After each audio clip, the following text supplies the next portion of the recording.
Good morning, everybody. Now, 2 months ago, the start of the conflict in Ukraine, I made a video called Four Levels of Truth about what was going on. And there are different people who are trying to spin different narratives about what's going on in Ukraine. And I want to revisit that, given that it's 2 months and now a lot of things have become clearer, and the special operation, as Putin calls it, the conflict or the war, as other people call it, has gone into a second phase, and it may go into a third phase and a fourth phase, who knows. The first level of truth, which isn't truth at all, is what you're told in the Western mainstream media, that Putin started this for no reason whatsoever and just invaded Ukraine because he got up one morning and he thought that was a good idea. That's complete patent nonsense, and it's very disappointing that a lot of the people who fought for Brexit for many years and then fought for freedom against all of the stuff that happened over the last 2 years with lockdowns, etc., have just completely fallen for the media narrative and are believing what you're being told from the Western mainstream media, and all the kind of people who are putting blue and yellow flags in their bios would then, have made up a new kind of language very similar to what happened 2 years ago at the start of lockdowns. If you didn't go along with the mainstream narrative, then you were called a COVIDiot or a conspiracy theorist or a granny killer. Now, if you even question the Western mainstream media, you're called Putin's puppet, or you're called something worse than that. You're accused of not caring about Ukrainian people. And I care about everybody. I do not want World War III to happen. But that doesn't mean that I'm going to agree with the diet of nonsense which we are fed from the Western mainstream media. So that first level of truth is not true at all. Now, the second level of truth, as I said, was that this is a conflict that was started before a reason. And Putin and Lavrov and other people in the Russian government set out very clearly before they invaded Ukraine, or as they say, started the special operation, depends on which side you are on, which or a piece of language you're going to use. What they said was they wanted to demilitarize Ukraine, denazify it, because there are National Socialists embedded in the army, in the defense force, in the government in Ukraine, and they're funded by these oligarchs like Oleg Kolomoisky, who funds the Azov Battalion. He funds the president of Ukraine, Zelensky. He funds some of the oil and gas companies that paid Hunter Biden's no-show salary, etc. And he wanted, or they wanted, Putin, Lavrov, etc. in Russia, they wanted Ukraine to be neutral, declare permanent neutrality. They'd neither be in the Russian sphere of influence, they'd neither, nor NATO. It would be a demilitarized zone between the West and Russia, which is a terrible way of thinking about things, because we could have worked together and become friends rather than enemies over the last 30 years. But that's what people have been doing and agitating for, and then all the rest of us are suffering the consequences of that.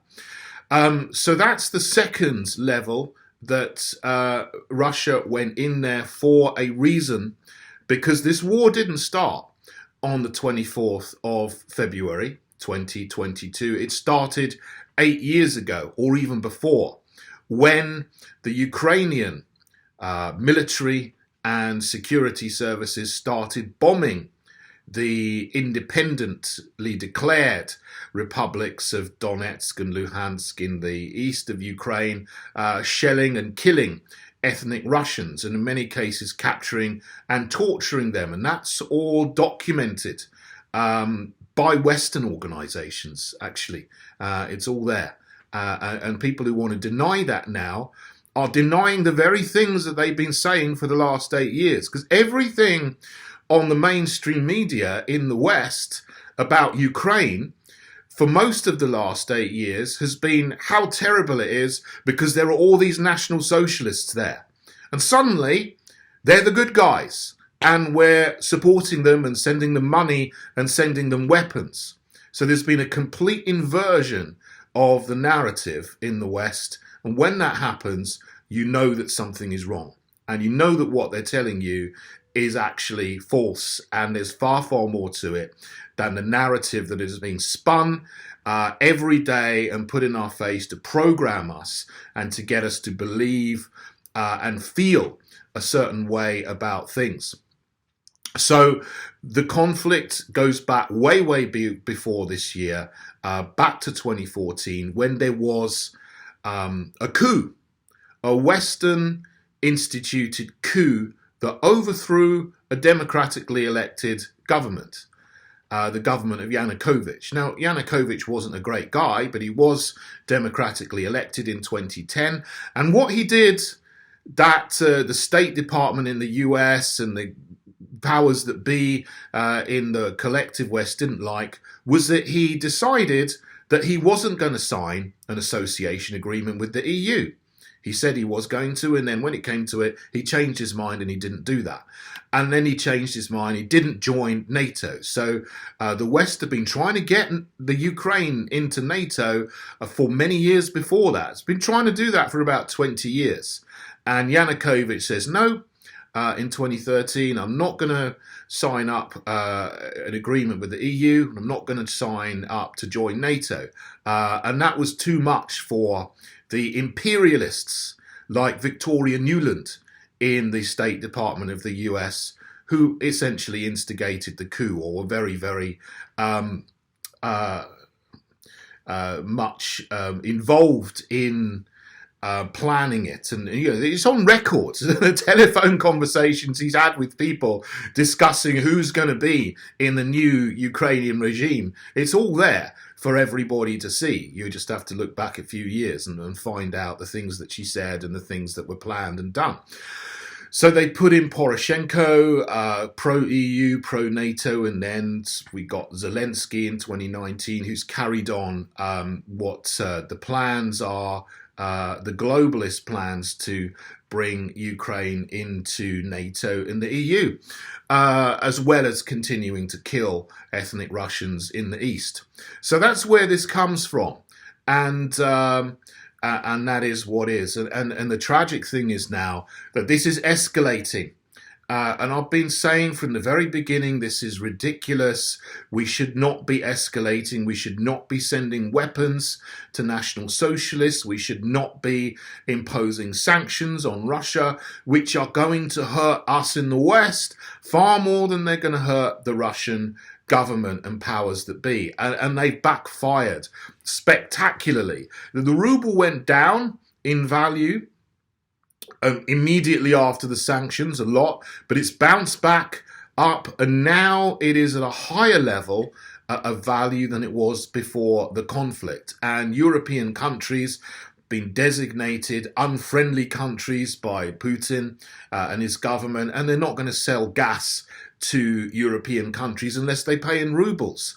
But what is not reported and is going unnoticed is they are now building and constructing a third pipeline from Russia to China to supply gas to China. So when that opens, they'll have a much bigger market to sell their gas to.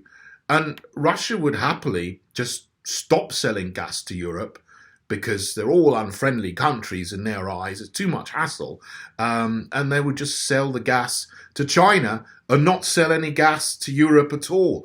So van der Leyen and all these minions in the EU are running around saying that this is not right, Russia's blackmailing us, when they're actually going to war with Russia. It's not a face-to-face war, but it is a proxy war. with Russia, that NATO is fighting a proxy war with Russia. And even people in the US are now admitting that, even though they didn't before. So there's just a subconscious acceptance, which is an escalation in language right there. And we all got to get a grip of ourselves and stop it before it escalates to Moldova, to Poland, and then beyond there. And it could end up being a world war. We must avoid that, and we must de-escalate and continue to call for that. And the people, you know, in politics who are calling for an escalation and more sanctions and more weapons, I think are more weapons to the National Socialists and so on, I think are grossly irresponsible, and they don't understand this at all. They're just either they're being programmed and just knee-jerking and doing what the mainstream media tells them to do, or they've got vested interests. And some people are, you know, they're making money out of this from the military-industrial complex. You know, they've got shares in companies that sell weapons. They're going to make money out of this, but you know, if you're dead, your money isn't going to be worth anything. So stop it, for goodness sake. Okay, that's that. That's the second level. More what I need to say about that. Now we can sort of look into that. Third level, I said, was, well, this is something we don't know. Is Putin in on this? Is this not a real conflict, but is it all just puppetry that is being instigated by other people who are at a level behind the scenes in a global shadow government that nobody sees and knows about, where they are funding both sides, controlling both sides, NATO and Russia and China? You know, is this all part of just a big global play that is using people to get into conflict with each other? Because, of course, the emotions of most people on both sides are being completely manipulated and stirred up to actually get involved in this war as though it is some kind of good thing when it's not. Both sides are being manipulated. People in Russia have got propaganda. People in the West have got propaganda, both on their own sides, stirring people up to get passionate about fighting this war. But is the stirring up of emotions, is the propaganda, which is completely opposite to each other, of course, on both sides, is it all being stirred up by someone who's at a level above this that is going to gain from NATO and Russia going to war and destroying each other? That's the thing I don't know. And that's the million-dollar question. Putin was in the World Economic Forum. Looks like he's been kicked out of it now because they don't want anything to do with Russia. And now, you know, everyone, everything that's based in the West, and the World Economic Forum, of course, is based in Switzerland, is saying that everything that's Russian is bad, including people from the past who are authors and musicians like Dostoevsky and Tchaikovsky. They're bad as well, just because they're Russian, even though they're not alive anymore and did some amazing things when they were alive. So Putin, of course, the World Economic Forum is saying Putin bad because he's Russian, but he was in it. So is this all just an act? Because Russia is on board with the fourth industrial revolution as well, the automation of everything, the implementation of artificial intelligence and digital identity. Russia's for it just as much as countries in the West like Germany and Austria and Johnson and Trudeau and Macron. They're all for this. So is this just all puppetry that is getting us into some state where we will accept the fourth industrial revolution and digital identity because this is creating fear and chaos and poverty and hardship and dependence on the state? Because there's nothing like a war to bring people into poverty that then creates dependence on the state, which will then mean that people have no choice but to follow whatever things the state implements. So this could be just a ploy. Who knows? I don't know. It doesn't look like it.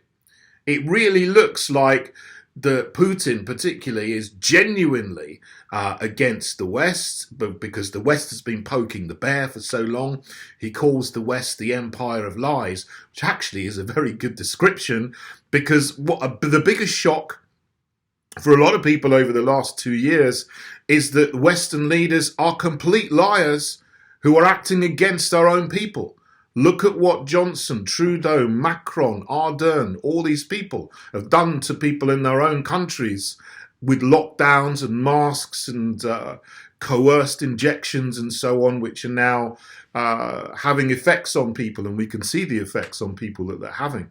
I can't talk about it on here, on this particular channel, but you can look into it. I think you know about them. So who knows? The fourth level, I said, this number, 33, it keeps coming up, doesn't it? Biden has now said he's going to release $33 billion of weapons aid, mostly military aid to Ukraine. 33. There it is again. If you know what that number means, you know what that number means. Comes up everywhere in these situations. There you go.